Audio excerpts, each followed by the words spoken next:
Okay, can you hear me? Yes, great. So welcome everybody to the second side event of this 2nd of December in the Ocean Pavilion. And today we will talk about climate change, deoxygenation and biodiversity in the high seas and deep seas, interactions and policy opportunities. And just to remind everybody that over 70% of the EEZ are actually deep in the deep sea, and over 60% of the ocean are areas beyond national jurisdiction. And those areas are quite often not considered when we talk about climate change, are not considered as well in the UNFCCC, but are in the BBNJ. And so how to connect these two fields, how to as well account for these ecosystems, for the deep sea as well, when talking about climate change, how it's affected, but also what the services actually it's providing in terms of carbon storage, how is as well deoxygenation and biodiversity loss affected in these areas, and how these can be also serving as indicators for climate change. All this will be discussed here today, and I'm very happy to be here with already 3 of the 4 panelists we are having. Julio Cordano unfortunately won't make it today, but Natalie Hilmi from Monaco will join us later. So without wasting too much time on me, I'm very happy to actually have the experts talking here today. And the first one is yeah, maybe I should introduce myself. So I'm Kirsten from the Intergovernmental Oceanographic Commission of UNESCO. Very long. They're providing technical support to the deoxygenation working group of us, and also the decade program GOOD, and as well some other programs. But here really as well to support the scientists in providing the knowledge for action. And so therefore I'm now really handing over to the first speaker, who's Sarah Seabrook, who's a marine biochemist at the National Institute of Water and Atmosphere Research in New Zealand and co-lead of the climate working group of the Deep Ocean Stewardship.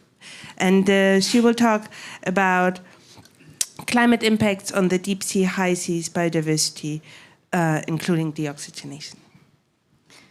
Thank you. Can everybody hear me okay? Yes, great. So I will start us off with a bit of a general overview of climate impacts in the deep ocean.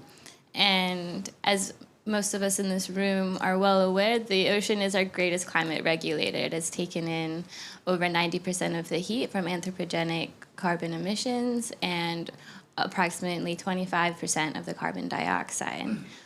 But in providing this service of being this really great climate regulator, increasing greenhouse gas emissions have been pushing the ocean towards potential tipping points, with the heat that the ocean has taken in leading to ocean warming and ocean deoxygenation, and with this carbon dioxide that the ocean has taken in leading to ocean acidification.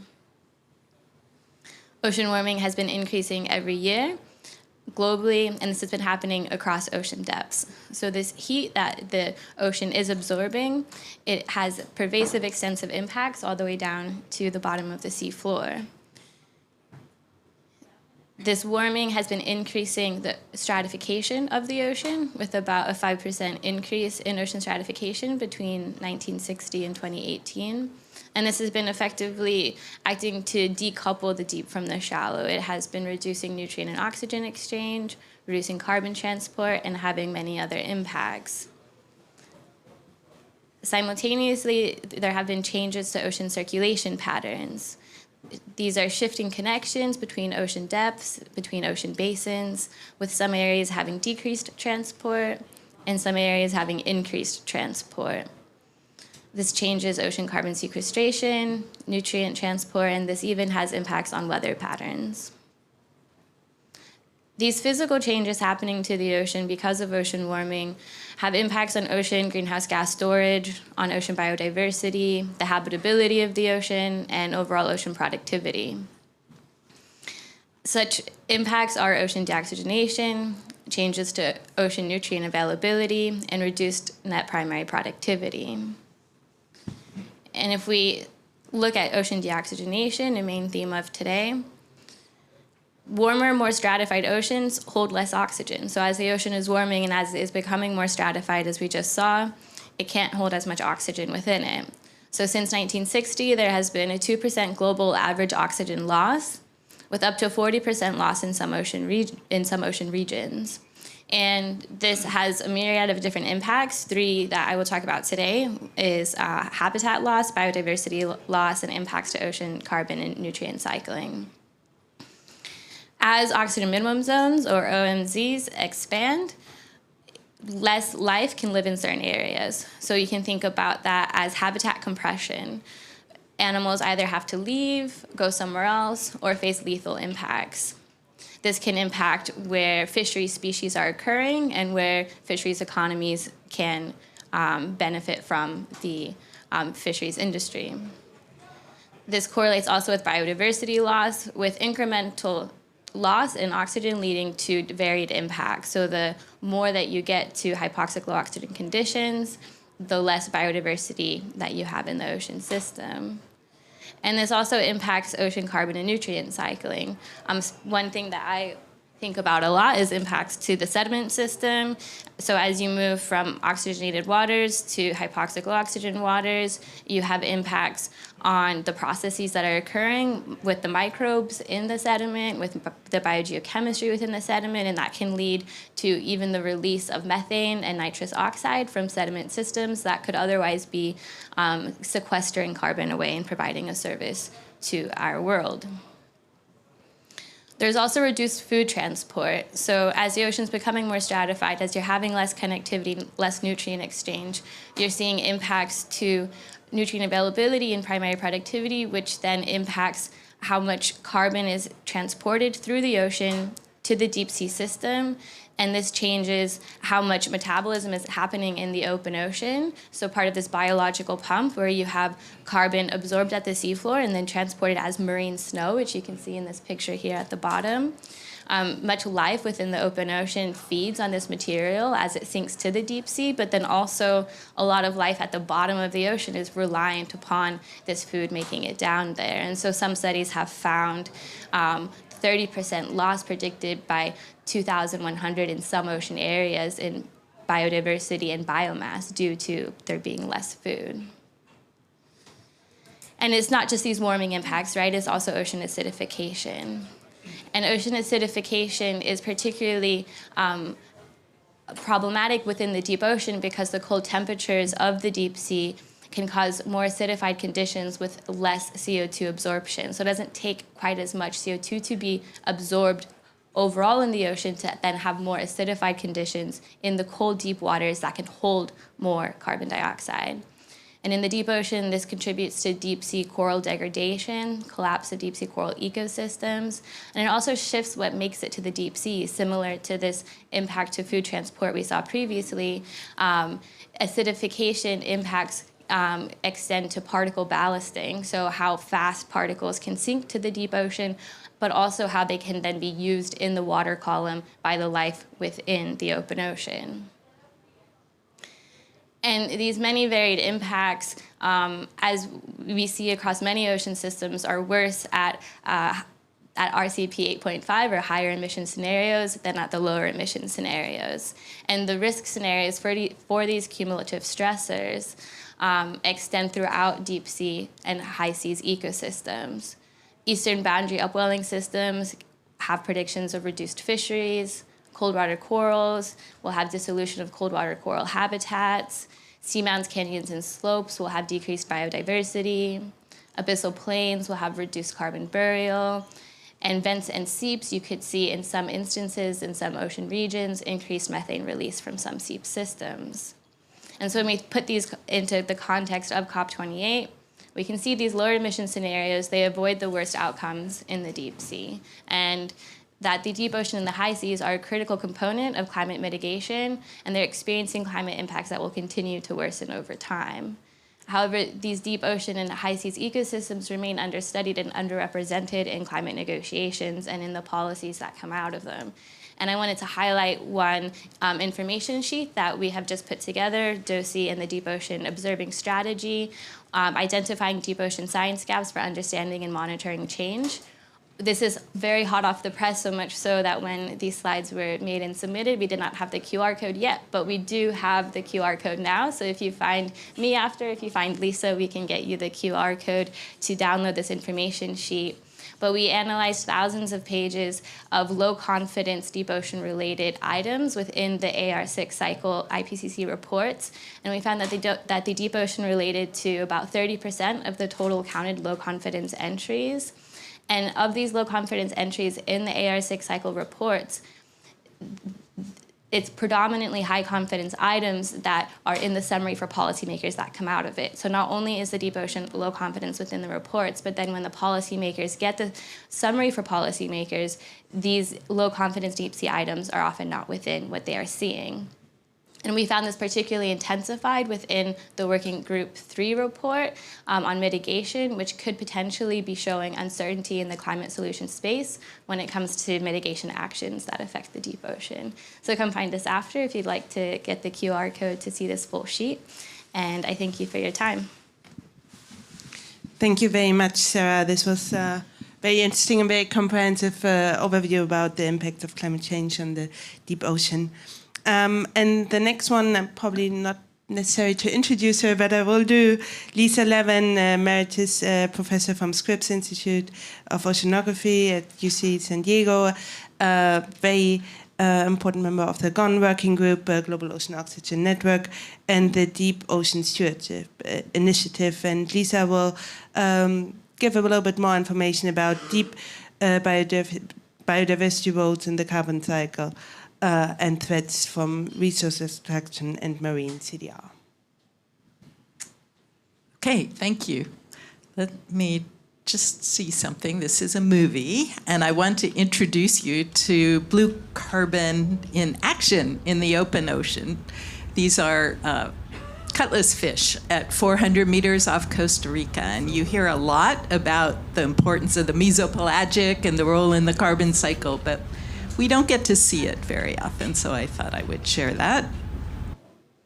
So Kirsten's already told us that most of the ocean, in fact, is deep sea, below 200 meters, and almost 2/3 of it is the high seas, and so that is why we are focusing on this topic today. And what I'll be talking about is the role of biodiversity in the carbon cycle, and we are starting to put numbers and dollar signs on this, and about 500 million tons of carbon are captured on the high seas annually and deposited into the deep sea, and the estimated value for this is on the order of almost $160 billion. So it's an important and valuable process. I want to talk a little bit about how this happens and how biodiversity plays a role. And Sarah talked about the biological pump, but there are in fact 3 pumps that move carbon from the atmosphere into the ocean, into the deep ocean. The first is the physical pump, which actually it doesn't involve biology. It's just absorption of carbon dioxide, and it's moved down into deep waters through thermohaline circulation, or the great conveyor belt. The second pump is the carbonate pump, where small organisms precipitate calcium carbonate skeletons and these in the water, and then these particles sink into the deep sea. And then the third pump is the biological pump, where phytoplankton, through photosynthesis, take up carbon dioxide, which goes from the atmosphere to the water to the phytoplankton, and then they aggregate and sink or are eaten by small organisms, which might migrate downwards or might be eaten by bigger organisms, and the carbon makes its way into the deep sea. And the biological pump is usually talked about in terms of small particles, but there are a lot of big organisms in the ocean that play a very important role in transporting and storing carbon. And some of these roles are depicted here. There's a lot of carbon in fish biomass and in whale and marine mammal biomass. Some of of that is moved into deep water through migrations and whale falls. There are billions of small crustaceans and mesopelagic fish that move carbon down 500 to 1,000 meters every single day into the deep sea. And there are mass migrations across ocean basins that move carbon horizontally. So there's a lot, and then there's food webs that move carbon ultimately into the deep sea. Now, actually, let me go back. Typically, diagrams of the biological pump and even the animal pumps show the deep ocean as a flat brown line, just like you see here. We tend to call it the deep sea, but in fact, the bottom of the ocean is full of a myriad of different ecosystems, each with its own biodiversity. And each of these systems plays a very important role in processing and sequestering carbon. So I talked about vertical migrations, moving carbon down vertically into the deep sea. There are some coastal, or I should say continental margin ecosystems like oxygen minimum zones and canyons and fjords and cold water coral reefs that sequester massive amounts of carbon. They're beneath productive areas. There are some really vast areas like the polymetallic nodule zones beneath oligotrophic gyres that are just so vast that they sequester huge amounts of carbon. Areas like seamounts have a large amount of biomass that sequesters carbon. Methane seeps, of which there are now, we know, thousands along our continental margins, sequester, will actually process methane emerging from the seafloor, and the microbes turn it into carbonate or sometimes into animal tissue, and that keeps that methane out of the atmosphere. And then hydrothermal vents release a lot of iron, which fertilizes the ocean and contributes to primary productivity, which takes up carbon. So all of these are just some examples of how deep sea ecosystems can and do play a really important role in the carbon cycle. But they're also very vulnerable to disturbance by different kinds of human activities. And I've listed some here that we know can affect both biodiversity and their carbon cycle services. Bottom trawling and different forms of fishing over harvest and bycatch, and ghost fishing, which is the release of old dead fishing gear. We have contamination, we have excavation for cables, we have oil and gas extraction going on. We potentially could have deep seabed mining, or new fisheries for mesopelagic fishes, and as we heard in the last session and in many other sessions, new technologies for carbon dioxide removal. And the majority of these activities either emit carbon or remove carbon stores from the ocean, or interfere with carbon transfer, or potentially could release sequestered carbon from the seafloor. And we need to be thinking about these activities in terms of their effects on carbon and climate. I mentioned marine carbon dioxide removal. We have a whole series of different technologies that have been proposed to do this, and they basically all use the deep ocean as the disposal site, basically the garbage can for carbon dioxide. But almost all of these different technologies will affect marine ecosystems in some way, and this figure summarizes some of the different impacts. There's a QR code up there that links to the paper that came out earlier this year that summarizes deep sea impacts. But we know that some of the technologies will change the light regime or turbidity regime and change photosynthesis and carbon fixation. Some of the technologies like iron fertilization will basically beneath the area cause oxygen loss, more ocean deoxygenation and ocean acidification. There will release CO2 and consume oxygen as the phytoplankton decays. All of these activities will probably change the vertical migrations of those billions of animals that are moving carbon downward. There are things like macroalgal cultivation and sinking or crop waste disposal will release dissolved organic carbon into the ocean. Many of these will smother animals on the bottom, potentially release greenhouse gases or hydrogen sulfide, and ultimately can reduce some natural carbon burial processes. So this is a lot to think about, but we think it's very important to recognize there are impacts to the deep sea for all of these technologies, especially at scale. And this is, I think, my last slide. I want to talk a little bit about how we think about the deep sea and the high seas in terms of climate policy.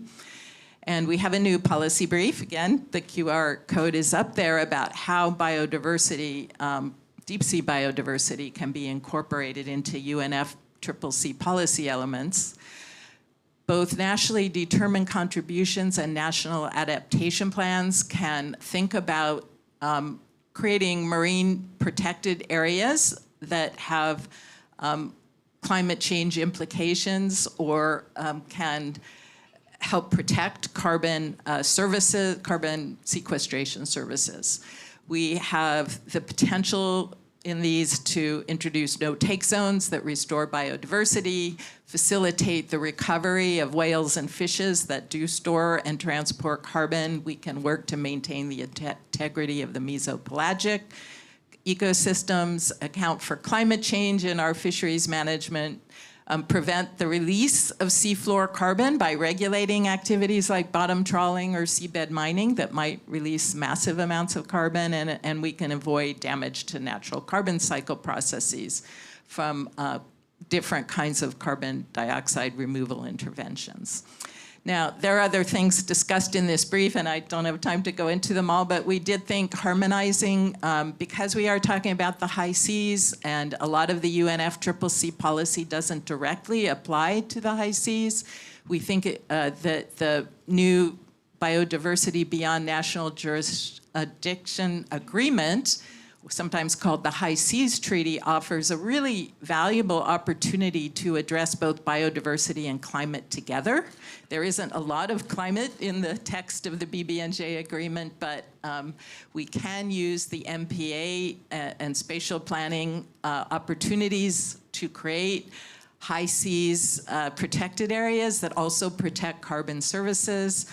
And we can link the science bodies. We think putting the IPCC together with whatever science and technical body emerges from the BBNJ to address how to handle and think about the ocean as a whole rather than jurisdictionally or sectorally can be really important in linking biodiversity, well, making biodiversity and climate action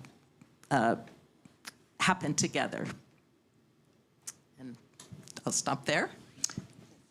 Thank you very much, Lisa. And it really shows nicely how we here maybe talk only about the coastal areas or address in the UNFCCC, but in the end, the ocean is connected. And if we forget about the deep sea, if we forget about the areas beyond national jurisdiction, this whole thing won't work. So thank you very much. And we now go to our next speaker, who is Andreas Oschlies, who is a senior researcher. Sorry, I have it here. Is a professor at the Marine Biogeochemical Modeling at GEOMAR and the University of Kiel. He's co-chairing the Global Ocean Oxygen Network and also the Global Ocean Oxygen Decade. And what he also talked before, he's co-chairing the German Marine Research Alliance research mission on MCDR, CDMare. And now he will talk about oxygen as an indicator for climate change.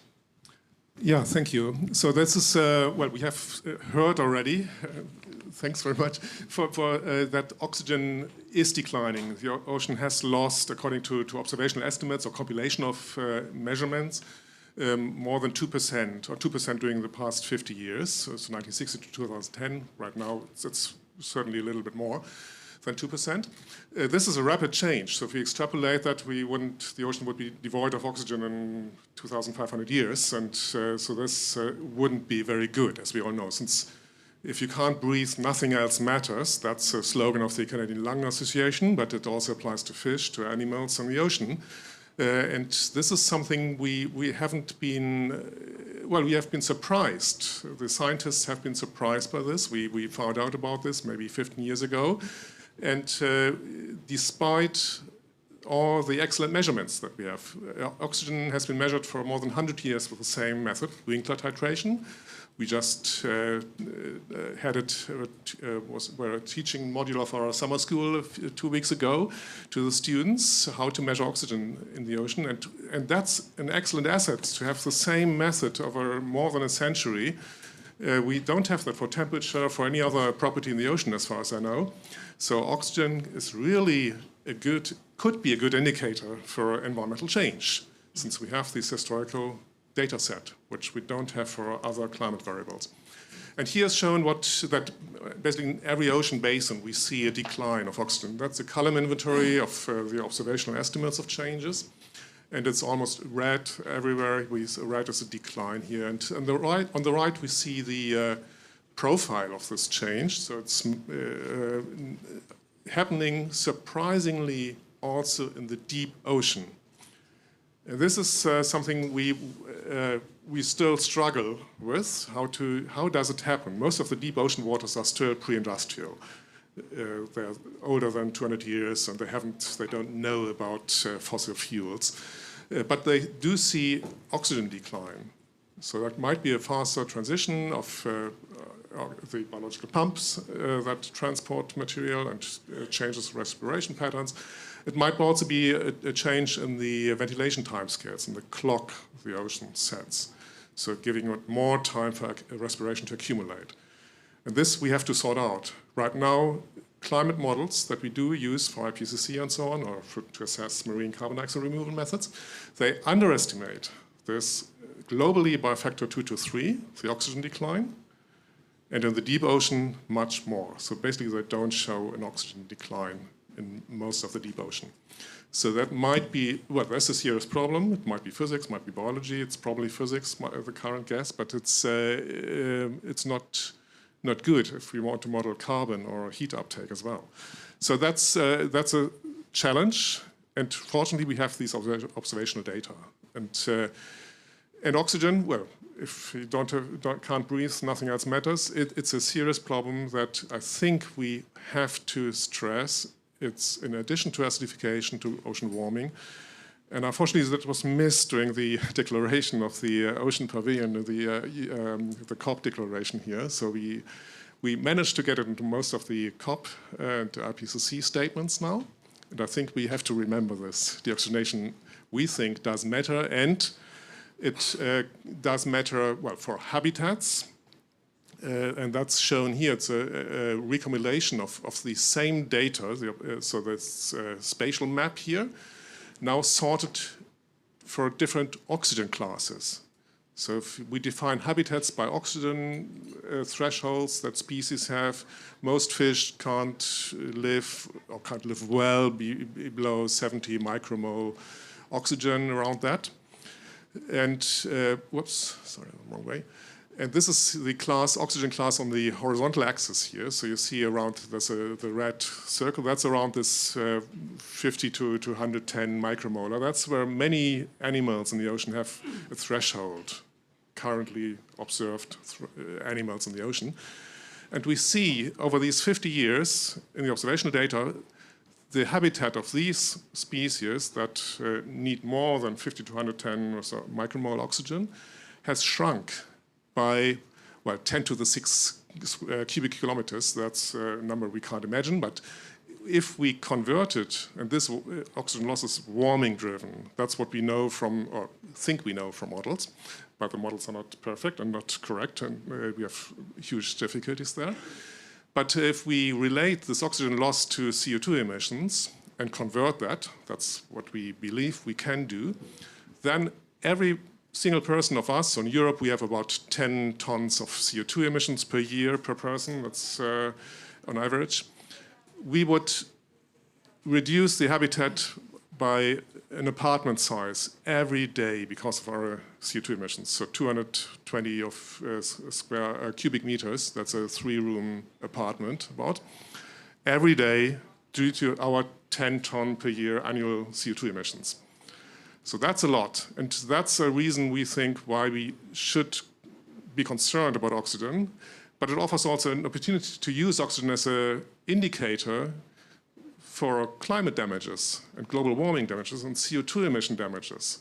So if you fill up your car next time, you can think about this. That's maybe, 3 houses or so for an average car. But we can convert every single liter of gasoline or every ton of CO2 to oxygen, to habitat loss. And that's, according to models, our understanding, it's a almost permanent loss for a few, 100 years at least. I think that was already my last, yes, why bother? So habitats are important. If we think the ocean is important to us, of course the Black Sea has no oxygen below the surface layer, so maybe we could live, or we wouldn't even bother about deep ocean anoxia, apart from us scientists here.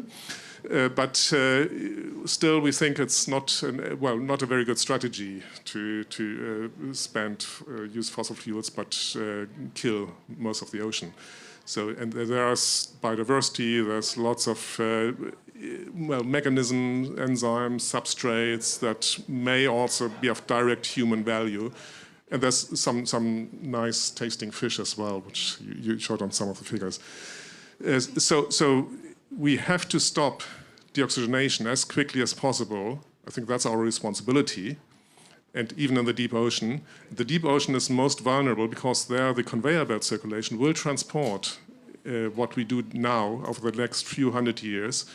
And that's a signal that is underway already. So we are committing every day harm to the deep ocean in the next few centuries. And that's what we shouldn't do. I mean, we have no right to do that just because we want to live more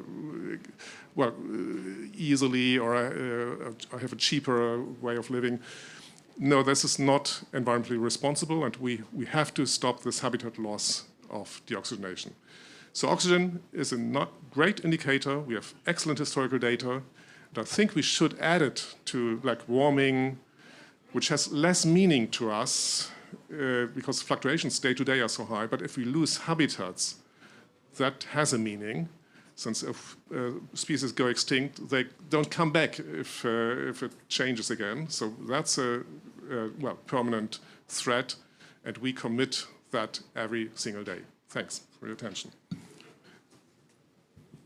Thank you, Andreas. And what you just mentioned, so why do we care, why does it matter? And I think Natalie will talk a little bit about that as well, because for some people, money is the only currency which talks, and I think it's also important to recognize that. And Nathalie Hilmy is a specialist in macroeconomics and international finance at the Centre Scientifique de Monaco as a section head of environmental economics, and she has been also lead author of multiple chapters of the IPCC special report on the ocean and cryosphere.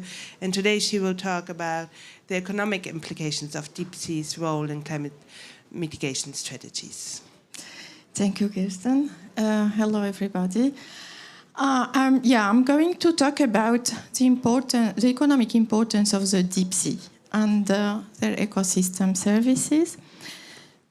I think Lisa has already presented all the importance of the deep sea. It is very important for the biodiversity, but also for the ecosystem services that it renders to the humanity.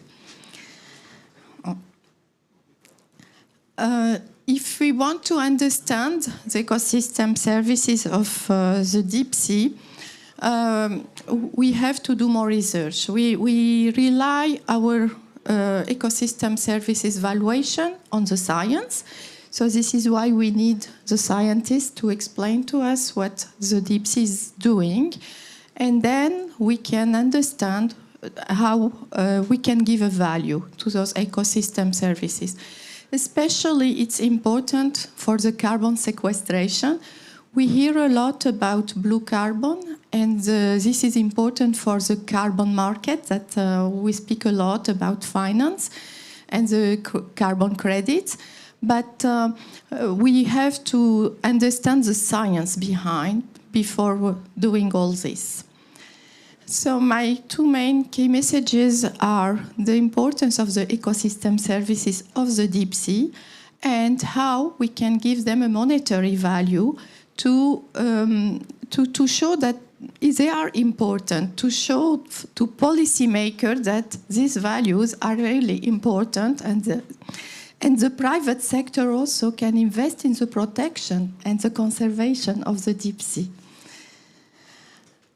We have 4 ecosystem services and provisioning, regulating, supporting, and cultural services.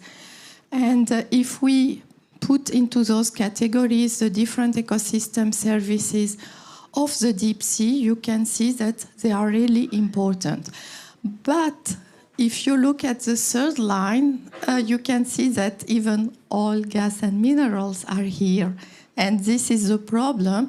We don't want to explore and exploit the deep sea without knowing the secondary effects on the biodiversity. And this is really crucial to understand. So now I'm going into the valuation of those ecosystem services. We have already some studies that has been done, and you can see the importance of each ecosystem service. But the problem, look at the number for the oil and gas. This is the production of oil and gas. And you can understand why even some people say that they are doing research. Some countries are already exploring the deep sea, especially in Antarctica, for example. And yeah, this is the climate service from the deep sea, and it is really an important number, as you can see, and it is annually, and this is mainly due to the carbon pump. And now about the deep sea as a nature-based solution, because I'm working a lot on the nature-based solutions, especially in the ocean. We know that the atmosphere is already full of CO2. If I want an image, I can take like a bath tube full of CO2. This is our atmosphere. It is already full. We have to close the tap, and this is the reduction of CO2 emissions. But it is not enough. We have to drain the CO2 which is already in the bath tube, and we open the bath tube and we try to drain this CO2. We have 2 solutions. One is technology and one is nature. But both should be used because we need really all the solutions. The problem with the technology, we still don't know what is going on. It's like a witch. We have a potion and we stir and we don't know what is coming out. But nature is already doing its role from many centuries, millennium ago. And finally, if we consider the nature-based solution approach, we can see that we have many ecosystem services. And we have also tools like pollution reduction, fisheries management, to enhance the benefits from the deep sea. Thank you. Thank you, and thank you to all the speakers for really providing a nice overview from the scientific basis, but also to the application, how we might use the knowledge as well for future actions. And we have some time for questions. If there are any questions from the audience. Yeah, Nancy. Yeah, you need to give, Natalie, can you give her the microphone and then we share the other one? Yeah. Thank you. I have a question for Lisa. We have to share that one. Okay. So Lisa, you give a very nice presentation, and you talk about the 3 common pumps, including the carbon counter pump. So when I say counter, because when you have 1 mole of precipitation of carbonates, you're going to release 1 more equivalent amount of CO2 back into the atmosphere. So how do you comment that? This is the one. The second one is about deoxygenation in the sediment. In that case, you're going to have more opportunity to preserve the carbon in the sediment. But without enough oxygen, that is not good for the animals, for the lives down there. So what's your comments on that? I did not totally understand the question. So okay, I can repeat. So first, carbon is a counter pump, right? So you emphasize 3 carbon pumps. One is the carbon is the counter pump. Why it is called a counter pump? Because when you have 1 more of a precipitation of carbonates, you're going to release same amount of CO2 back into the atmosphere. So it's not you're a saying it's not a pump. Yes, this you can. You mentioned. I mean, maybe 3, Andreas can answer this question. I'm not the biogeochemist. You're saying one of those pumps isn't really a pump. You said 3 common pumps, right? Yeah. So I was wondering, what's your comments on this counter process? Do you have any idea to turn the counter pump to be a positive one? No, but okay, do you want to comment on it? Yes, so if you kill the counterpump by ocean acidification or so, then you could have a benefit or more CO2 uptake or less CO2 production in the surface ocean.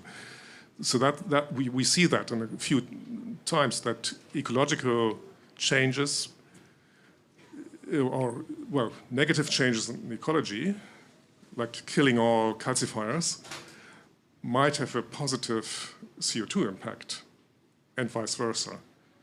And similar for the oxygen. So a dead ocean is ideal to sequester all the carbon in an anoxic ocean. I mean, that's how the Earth system worked in the past. All the black shales, that's CO2 taken from the atmosphere because there was no respiration in the anoxic oceans. And that's how the planet gets rid of a lot of CO2 in extreme warming events in the historical past. So we have these trade-offs. Okay. What do we want? And do we have the right to mess around with things for some egoistic purposes? That's very questionable. Yeah. But it doesn't go all in the same direction. That's a problem. So we can't do. That is not a management issue. I mean, that's the natural cycle.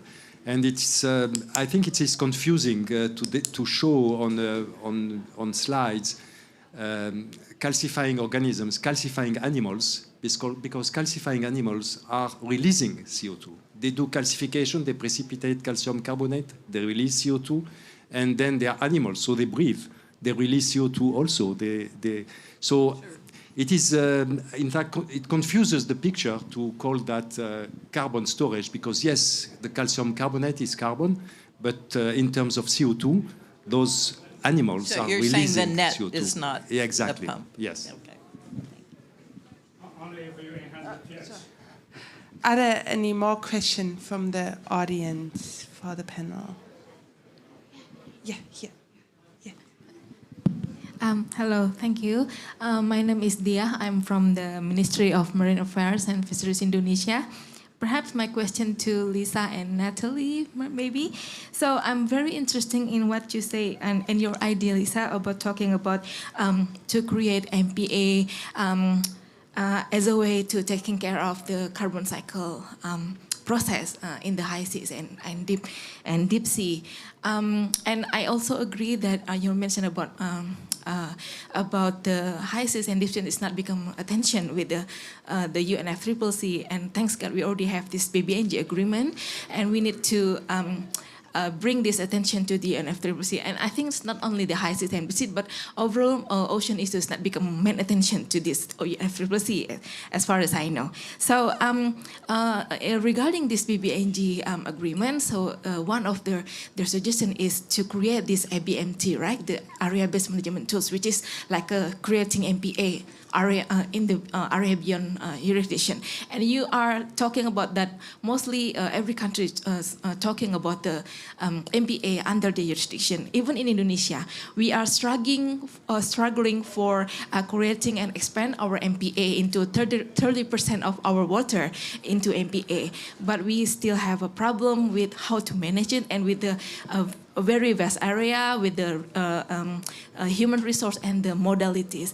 And perhaps Lisa and Natalie can give me or us lesson learned or suggestion. How is the encouragement, the need to create this ABMT or MPA in the area beyond national jurisdiction, and what is the benefit and something like that. So every country, like Indonesia perhaps, wants to propose it to implement the BBNJ agreement. Thank you, Lisa and Natalie. Yeah, okay, thank you. So you're asking the motivation for having MPAs in the high seas and the international ocean. And, well, I'm sure everybody here is familiar with 30 by 30. If we did want 30% of the ocean protected, we would have to incorporate very large protected areas in the international ocean. And, basically an undisturbed ocean is going to provide intact services, both the carbon services, the nutrient regeneration services, the fisheries services. And I think most countries don't realize how connected the ocean is, and that you need a healthy and productive international ocean to have a healthy and productive exclusive economic zone, and to keep your fisheries functional and productive. And so that certainly is one of the motivations. But I do believe that there are climate benefits to marine protected areas, and that we tried to get climate vulnerability and resilience as one of the Annex 1 criteria in the BBNJ agreement for creation of protected areas, and it's not there, it didn't get in. But that doesn't mean that when people are considering criteria for establishment of high seas protected areas, that they can't look at which areas serve as climate refugia, which areas might be corridors that their fishery species need to move back and forth between the EEZs and the high seas. And there are probably, many other,